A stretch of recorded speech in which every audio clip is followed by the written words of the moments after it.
హైదరాబాద్లో మరో భారీ మోసం బయటపడింది. దాదాపు 100 కోట్ల మోసం జరిగినట్టు తెలిసింది. అయితే సాధారణంగా మోసాల్లో ఎక్కువగా సామాన్య మధ్యతరగతి ప్రజలు మోసపోతారు.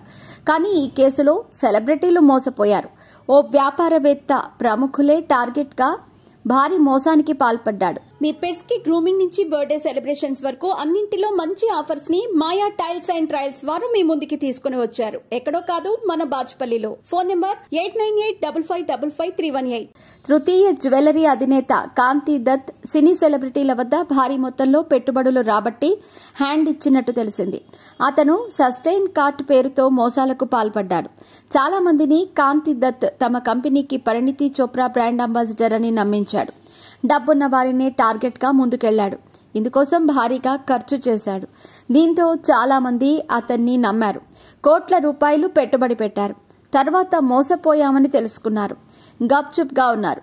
అయితే శ్రీజారెడ్డి అనే మహిళ కాంతి దత్తును నమ్మి పెట్టుబడి పెట్టింది. మోసమని తెలుసుకుని జూబ్లీహిల్స్ పోలీస్ స్టేషన్లో ఫిర్యాదు చేసింది. దీంతో పోలీసులు కేసు నమోదు చేసి విచారణ చేపట్టారు. కాంతి దత్ వ్యాపారవేత్తలు, సినీ హీరోయిన్ల నుంచి దాదాపు 100 కోట్లు పెట్టుబడి సేకరించినట్టు తెలిసింది. కాంతి దత్ సినీ నటులు సమంత, కీర్తి సురేష్, డిజైనర్ శిల్పారెడ్డి నుంచి డబ్బులు వసూలు చేసినట్టు తెలిసింది.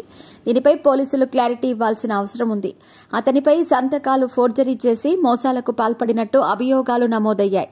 కాంతి దత్ పై సీసీఎస్లో కూడా కేసు నమోదైనట్టు సమాచారం. సస్టైన్ కార్ట్ పేరుతో తనకు ఎలాంటి సంబంధం లేదని శిల్పారెడ్డి చెప్పారు. ఏడాదిన్నర క్రితమే అందులో నుంచి బయటకు వచ్చానని నెల రోజుల క్రితం ఆమె తెలిపారు. కాంతి దత్ వ్యాపార పద్ధతులు నా నైతికత సూత్రాలకు అనుగుణంగా లేవని ఆమె చెప్పారు. ఈ సంస్థతో తనకు ఇంకేమీ సంబంధం లేదని స్పష్టం చేశారు.